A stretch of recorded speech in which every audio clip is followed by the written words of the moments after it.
In my mind, there's one choice for roofing around here, and I'd go with your best choice. Whether it's time to replace your roof or repair it, Best Choice Roofing provides top-notch roofing services tailored to meet the unique needs of Detroit homes and businesses. They serve the region and inside the city of Detroit, too. You can find out more at bestchoiceroofing.com/Detroit. That's bestchoiceroofing.com/Detroit, or call 313-474-7031. That's 313-474-7031.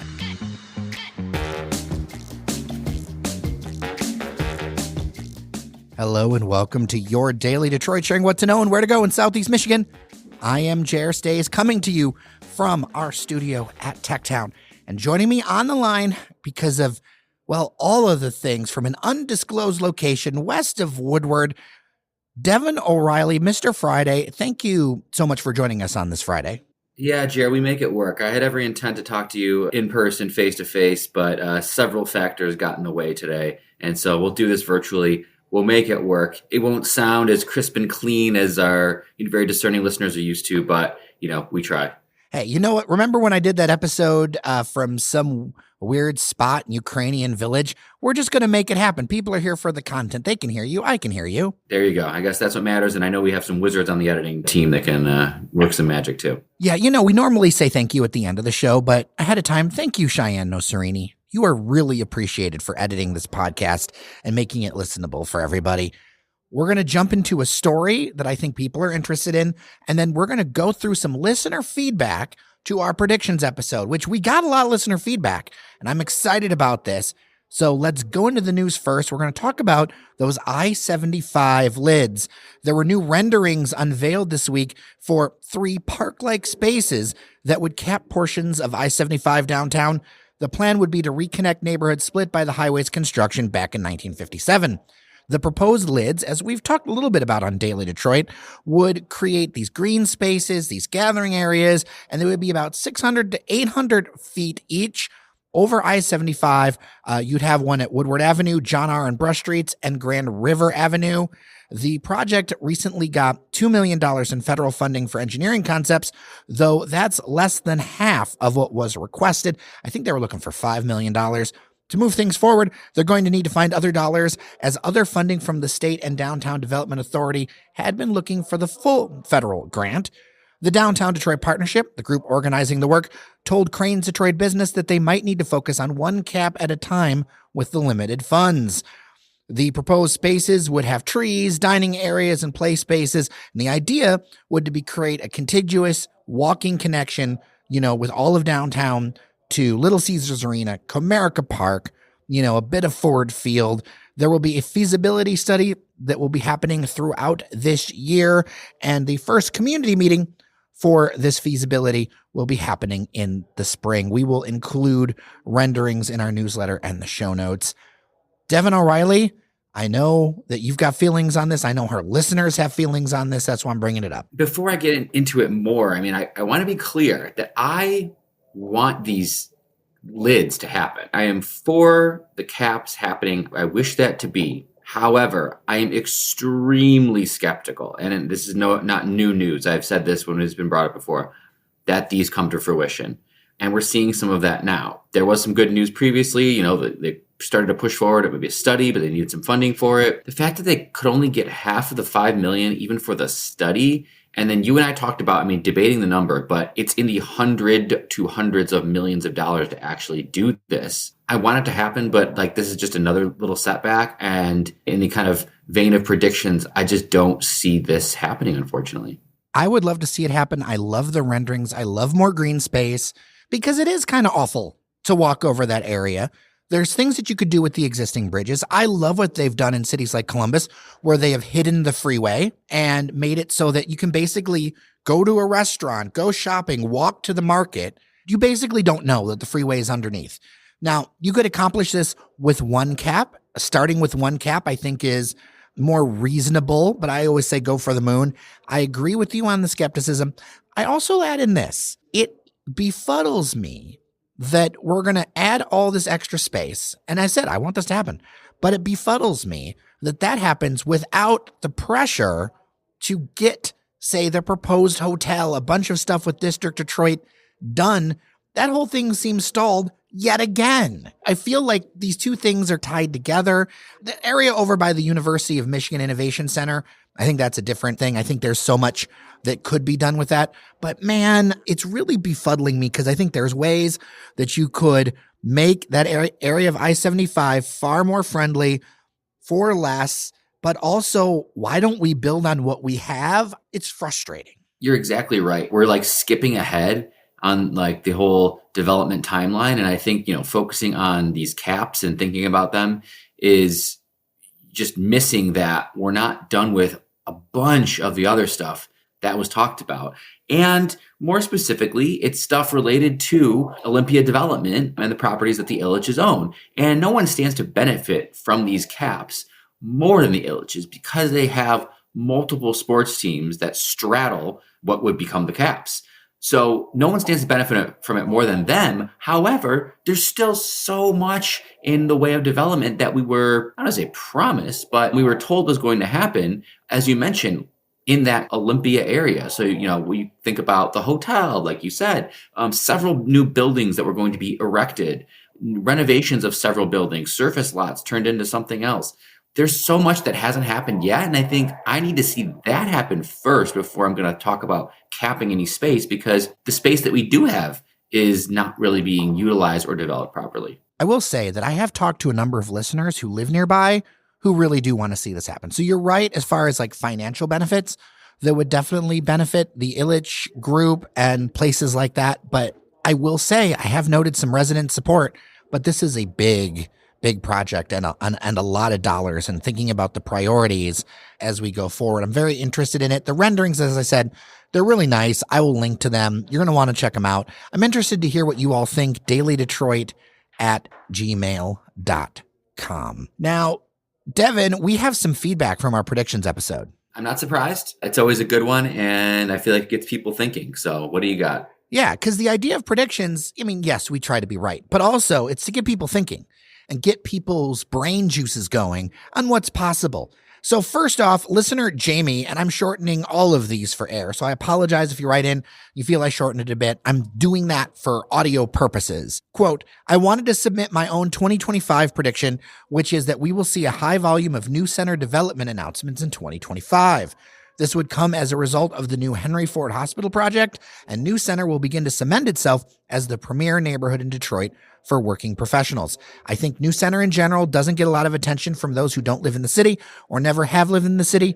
2025 will be the year this begins to change. I love it. And I would say I agree mostly. That's a pretty lofty goal to say the premier neighborhood for young working professionals. But I love it. Yeah, certainly there's going to be a ton of development. I think this listener was alluding to, like, in addition to possibly, certainly we know there's going to directly be a ton of development, $1 billion plus in development just on the footprint of this Henry Ford Health, Michigan State Pistons bonanza that's going to create residential units. It's going to create more office space. It's going to create park space. So that alone, yes, is going to create a ton of new, I imagine it will create new retail opportunities. The question is, will there be some follow-on? Will there be some other developments, other investors that glom onto that and do stuff around in the adjacent areas? That's where I think you could really see a tipping point. And I think that right now, I love the New Center area. But, given that, it's obviously very close, some might say, in the tech town space, Jer, where you and I meet a lot and I spend a lot of time there, there's still a lot missing in terms of some basic stuff. Things are kind of not easily accessible, like a coffee shop or a bar or a restaurant open for lunch. Like, some of those basic things aren't there yet in New Center, as much as I love the space. And I think that I'm hoping 2025 can give us some opportunities for that, because only if you get those can you even begin to call yourself a premier neighborhood for working professionals. There's a few spots, but they're really much more bike-worthy or drive distance. Look, we love Kiesling. We love Milwaukee Cafe. Those are close together, but then where else can I go? They're not within walking distance of the studio. There is still a good coffee in the Fisher Building, but the Fisher Building is a bit of a hike too. I'll do it on a long lunch, but it's not like there's a spot or a window I can just go to. And I get it. There's not that many residents here now, but when they put those hundreds of units in, I think you're going to see some of that stuff change. You look at New Center, and it's got all of the bones where you're like, this should be the premier city neighborhood. And I get that because you look at the streetscape. You look at, remember when Avalon Bakery was in that corner space over by New Center Park. You think about all the retail in the Fisher building that is unused. There are so many spots in the Fisher building to fill, not just on the first floor, but the second floor or the third floor, right? Like Yeah, that could be a mall. It could be, and it was at one time, right? Like this would bring that back, like a very aggressive retail strategy. Here's another crazy one. This is insane, but there was a high-end department store for decades in the Con building, which is residential. What if you did something crazy, like put the City Target in there, where you've got access to the neighborhoods down Woodward from the bus and the queue line? You have a little bit more parking room, and you would have a beautifully signature place. Like when I walk through those streets, and I have for many years, and I live down the street, I look at that and I go, why isn't this bustling like so many cities? It's got all the bones, but what it needs is the investment and the density. I would completely agree. You need investment, private investment, and you need the density. The density is kind of there. I could see the vision where it could be. Right now, it's just a little too kind of disparate. You've got some great places. Again, I love to shout them out, whether it be Northern Lights, Z's Villa. I mean, you have some good places. They're just not close. There's the density doesn't exist. And you need that consistent workforce that's there. And I think, Henry Ford is already going to build some of that out. Having the Pistons performance facility there is helping. Having a plum market there is helping. I don't know how many people outside of the people who work there know about the plum market or utilize the plum market, but that's definitely helping. Jerry, I know you use it a lot, right? Yeah, it's right there. And they've got the built-in customer base with the Pistons Performance Center. And there's a Planet Fitness right there, a good Planet Fitness. Here's another thought I had. What if, with Michigan State University being a stakeholder in the Fisher building, what if part of the Fisher building, because we know offices aren't in demand, what if part of the Fisher building became apartments? I think that would be great. Great use. Get more people in the Fisher building, get more density. I think that's the only way you're going to actually build out more of the retail, because otherwise people don't have a reason to actually go in there. It's kind of a chicken and the egg. You got to put the people in there who are living in the Fisher building, working nearby. That'll give you the density to have some actual retail, more restaurants, things like that. So I'm all for it. New center is on the come up, Jared. It's just a matter of how quickly. Yeah. And, something like with Michigan State University's foundation and others, as a nonprofit, you could build something that has built-in attainable housing. Because one of the things, and I've gotten a lot of things sent to me recently, there's kind of some perceptions. You can get an affordable place to rent in parts of greater downtown, without a doubt. But a lot of the newer construction, I had a listener forward me something that was in Brush Park that was like $3,400 a month or something. And they're like, is this downtown prices? And I think you need to look past Bedrock. Bedrock has a variety of things, but those things that get a lot of marketing and get a lot, because you'll see the ads on Facebook or whatever, those are going to be higher end. That's how that's just what those are. But I think there's multiple stories when it comes to this. And if you're going to build more housing, I know the math is hard. We've talked about this, but it's so crucial that it comes in at a price point that makes sense. Like, I know it's hard to do. I know the math is hard. I know the construction costs are hard, but that price point's so crucial where just like normal people, when I say normal people, just like anybody who's got a decent job can live there. I think that you got to go with the kind of adaptive reuse and figure out ways to do it a little less expensive with the bones that you have. And there's a lot of, as you said, good bones in New Center. Listener Michelle, I heard Devon's prediction that we haven't seen the winning candidate for mayor emerge yet. I don't see a candidate yet that can do what Mike Duggan did in our city. I see the hate on social media for him, but that's just not how most people I know feel. I'm worried who we will get will be a step down, and hope these candidates just need to make themselves known. I will be looking for more of Jer's mayor talks. You're the outlet doing long-form conversations on this, and you deserve a lot of credit for doing it. Other media outlets aren't doing the work like you are. They're like 2-minute conversations. I will be joining as a Patreon member soon. Devon, thoughts on that? And also, Norris Howard does not agree with you that we haven't seen the candidate emerge yet, but I think I will take a minute. Really? Does he disagree in the sense that he just generally thinks we have, or does he actually want to say who he thinks is going to become the next mayor? He isn't sure, but he thinks there's a more than 50% chance that we will have an African-American woman as mayor. It's not crazy. It still could be. It just could be one that hasn't emerged yet. But I digress.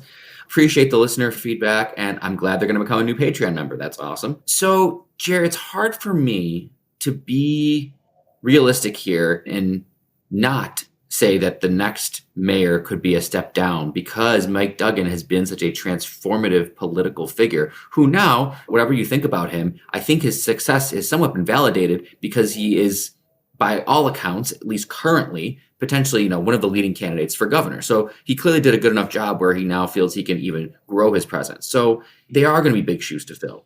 And nobody with the name ID, nobody with the political capital that Mike Duggan has announced their candidacy yet. And that's no disrespect to anybody who's announced, but I don't think anyone with the political capital or resume of Mike Duggan has announced yet.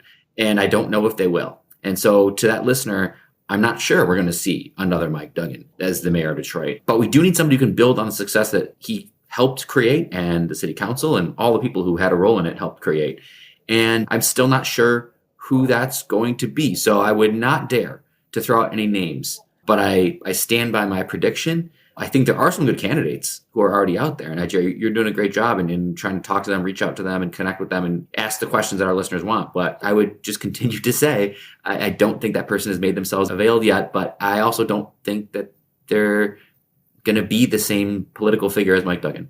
I don't think the next mayor needs to be Mike Duggan. I think it needs to be somebody who's got a little bit of a different view, but we've talked about that a little bit. I will say that we've booked another mayoral candidate for sure to come on the show. It's just about scheduling. I'm really thankful that the candidates so far have been very interested in doing stuff and just figuring out where schedules lie and everything to make this happen, because we have a good chance with our format being longer that, I used to work in TV news. I used to work around these things. And the thing is you only got a few minutes. You've only got so much time in the format that people expect. And so that's something that our podcast format allows us to do. And I really appreciate your future support, Michelle. I think that every little dollar counts. It really does matter because this kind of work is difficult to do. It's different than a lot of traditional media, but I think that's part of why it adds value and has its own place. So I'm looking forward to these conversations as well. And I'm not one to knock down others. I'm somebody who's like, we're going to take care of our house and try the best to do the best job we can with the cards we're dealt to cover this stuff. So I appreciate your note, Michelle.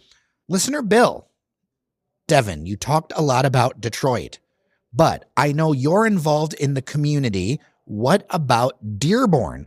Do you have 2 or 3 predictions for Dearborn? Oh, yes. Well, I do, Jerry. Oh, my God. Scratching where I itch. Thank you, Bill, for teeing that up. I would love to throw some out there, Jerry, and they're all going to be very positive because clearly I'm bullish. I think that there will be a major announcement with the former Hyatt, former Edwards space, a major announcement about a development or tenant for that building, which would be a long time coming. So that's a pretty big one, right? Mm-hmm. I would say that we are going to see the return of or new opening of some fine dining restaurants in Dearborn. It's something our dining resume, food and restaurant resume, hasn't really had a lot of recently. We got a lot of fast casual, but I think that fine dining will make a comeback in 2025 with some new openings that take place, some very cuisine type places. And I think we're finally going to see the end of the proliferation of coffee shops and chicken places in Dearborn, because we've been doing that for a long time. It feels like there's a lot of chicken spots and burger spots like right next to each other. So many. I don't mean that as a knock. It just feels like a lot right now. We need to diversify. So hopefully I think we'll see the end of that, less of that, more of the fine dining. And the final thing I just want to throw out is I think that there's other places that are in the same scenario, which is great. It's great if you're a city that's growing. And I think there's going to be a fair amount, I wouldn't put a number on it, but a good amount of new residential that gets built in Dearborn in 2025. Apartments, condos, things like that, even single family. There's going to be quite a bit, I think, because we are a growing city. We're a city that is increasing in population, which is kind of bucking the trend in Michigan. And I think there's a strong demand for residential units, multifamily housing, things like that. And so we will be building more in Dearborn in 2025. That makes me think of a video I saw on various social media talking about a very high-end neighborhood in Dearborn that is apparently one of the richest in Michigan. I don't think people realize just how much on the come up Dearborn is, I'm going to leak this, Jared. I almost started like a side Instagram account because some of these houses that I go for on my run, when I do my neighborhood jogs, not so much anymore with the cold, but some of the houses I would run past were just incredible. And it just like kept striking me like, No, people don't think Dearborn houses look like this or Dearborn neighborhoods look like this. I was almost going to start an Instagram account and just like take a picture of a house each day and be like, this is Dearborn. This is somewhere in Dearborn. I didn't do it yet, Jared, but if something like that pops up, it's me. I don't think you need to do your secret Finsta for that. I think stand on that business. There you go. Well, maybe I will, Jared. More to come. Something else to look forward to in 2025. Devon's Dearborn Homes side Instagram. Well, Devon O'Reilly, keep warm, be safe, navigate the winter as best as you can. I'm sorry that I missed you here at the studio at Tech Town, but we will be together very soon, and I appreciate you very much. Thanks, Jared. Always great to talk to you. Next time, I promise I will be looking at your face when we're talking. We'll have some coffee together, and hopefully it'll be just a little bit warmer. You mean you don't like 18 degrees? Not my favorite degree, Jared. Very, very much not my favorite degree. I need to add several numbers to that. But you know what? We just gotta get. This is the worst part of the year. Honest to gosh, Jared. Like whatever you want to say, this is just the worst part of the year to me. So I thrive on sunshine and at least tepid weather. So hopefully more of that time. With that, I am Jer Stace. Thank you so much for listening to your Daily Detroit. Thank you to our members on Patreon, patreon.com/Daily Detroit. Local media requires local support to survive, and your support is very much appreciated. You get access to our member-only Discord. You'll get swag and, of course, exclusive conversations before they go out to the public. With that, I am Jer Stace. Thank you so much for listening to your Daily Detroit. Remember that you are somebody, and I'll see you around town.